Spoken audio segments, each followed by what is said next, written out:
Deep in South Africa, there is a hidden pocket of land that packs more plant species into a single square kilometer than the legendary Amazon rainforest. A mountain so ancient that the Himalayas, the Alps, and the Rockies are like newborns in its presence. What you are about to hear will completely rewire how you see this country. Let's start with the coastline, because South Africa's ocean situation is not normal. The sea temperature on the west coast sits at around 12 degrees Celsius.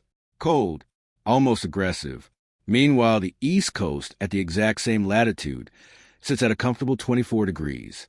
That is a 12-degree difference. It is the largest coastal temperature gap of any country on Earth.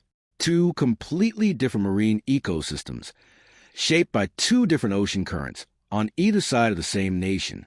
Most people have never heard of Paarl Rock, and that is honestly a shame. It is the world's second largest exposed granite boulder, covering 22 full hectares and visible from 25 kilometers away. Located in the Western Cape, it has been sitting there, massive and completely unbothered, for hundreds of millions of years. Tourists fly past it on the way to wine country and do not even look up, one of the biggest rocks on Earth, and it barely makes the tourism brochures.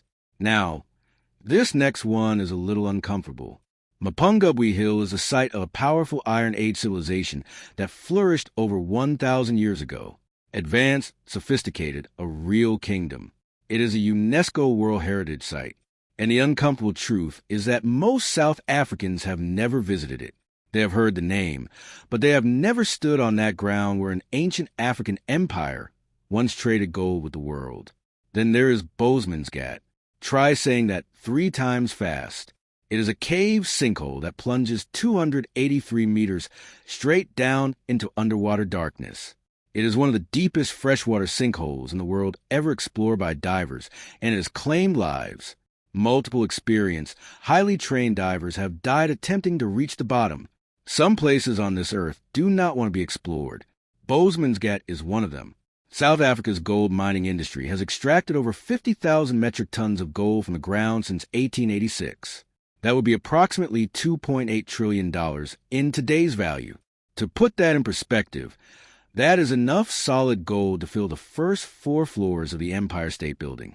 The wealth that came out of that ground is almost incomprehensible, and so is the human cost of getting it out. The Tsitsikamma Forest is the oldest protected forest on the entire African continent. The yellow wood trees standing there right now are over 800 years old.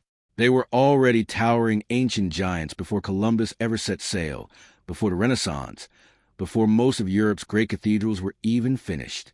You walk through Tsitsikamma, and you are walking through 8 centuries of uninterrupted life. That is not just nature. That is a living archive. South Africa's elephants have been spotted swimming across rivers more than 4 kilometers wide, and they do it by using their trunks as snorkels, held above the water like a biological periscope. These are land animals casually doing submarine maneuvers. If you ever needed proof that elephants are in a category of their own, there it is. Every August, something almost unbelievable happens in the Namaqualand Desert.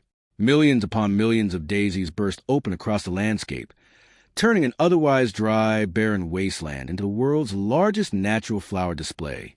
The ground becomes a carpet of orange, white, and yellow that stretches further than you can see. 1 month a year, this place looks like a painting. The other 11 months, desert. It is like the land is showing off once a year, just to remind you it can. Shark Alley near Gansby on the Western Cape is the great white shark capital of the world. More great white sharks per square kilometer than anywhere else on the planet. Cage diving here is a legitimate tourist activity. People pay money to be lowered into that water in a metal cage. And having seen the footage, it is easy to understand the appeal. It is also easy to understand why some people will never do it personally. The Cape Peninsula, just the peninsula alone, covers only 471 square kilometers. Yet in this tiny space, it packs in over 2,200 plant species. That is more than the Amazon rainforest. Yes, the Amazon, the global gold standard for biodiversity. For a quick comparison, in the Cape Peninsula, there are nearly 5 plant species per square kilometer, whereas in Amazon, it is less than 100th of that. And yet, almost nobody talks about it. Biltong culture. If you know, you know. And if you do not, here's the reality. In South Africa, it is completely normal to air dry raw meat seasoned with vinegar and coriander for several days, then slice it thin and eat it as a snack. It is not jerky. It is not cooked. It is a preservation method brought by Dutch settlers that has been perfected over 400 years. And it is one of the first things a South African living abroad will ask someone to send them in a care package. Now, the Tugela River has a secret. It flows down the Drakensberg Escarpment in a single uninterrupted drop of 948 meters. That makes Tugela Falls the second tallest waterfall on Earth. But here's the part that gets overlooked. The Drakensberg Range itself is a geological time machine. The rocks at the bottom of those cliffs are over 300 million years old. They were ancient when the first dinosaurs took their first steps. Speaking of ancient, let's talk about the Vredefort Dome. It is the site of the largest and oldest confirmed asteroid impact crater on Earth. It happened over 2 billion years ago. The original crater was probably over 300 kilometers in diameter. That impact didn't just leave a scar. It fundamentally changed the geology of the entire region. Today, most people drive through it without realizing that they are crossing the ground zero of a planetary catastrophe. South Africa is also one of only 12 countries in the world where tap water is safe to drink straight from the source in most major urban areas. That does not sound impressive until you realize that you cannot say that about Italy, you cannot say that about Greece, and you certainly cannot say that about most of the Americas. It is a quiet privilege that many South Africans take for granted. The Cape Floral Kingdom is the smallest of the world's 6 floral kingdoms, but it is the richest. It contains nearly 10,000 plant species, 70% of which grow nowhere else on Earth. That means if you walk through a patch of fynbos near Cape Town, you are looking at plants that literally do not exist anywhere else. Not in Australia, not in South America, not in the rest of Africa. Just there. Then there is the Augerbees Falls.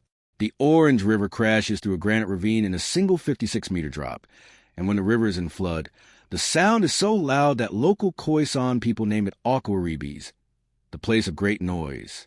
But the real spectacle happens after dark.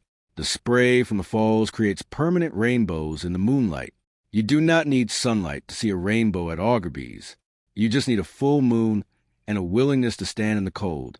South Africa has a desert that blooms, a forest that predates most modern countries, and a coastline that hosts 2 opposite oceans. It has a mountain, Table Mountain, that is estimated to be 360 million years old. The Himalayas only started forming about 40 million years ago.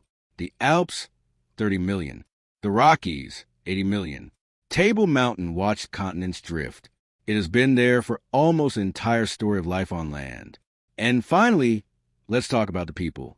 South Africa has 11 official languages, 3 capital cities, and a constitution that was the first in the world to prohibit discrimination on the grounds of sexual orientation. The national anthem is sung in 5 languages. The flag is one of the most recognizable on Earth. And the spirit of Ubuntu, the idea that a person is a person through other people, runs through everything. So here's the truth. South Africa is not just a country. It is a whole planet compressed into one nation. Deserts and rainforests, ancient mountains and modern cities, gold and flowers and sharks and stars. You could spend a lifetime exploring it and still miss half of what it has to offer. And that is not a failure. That is the whole point.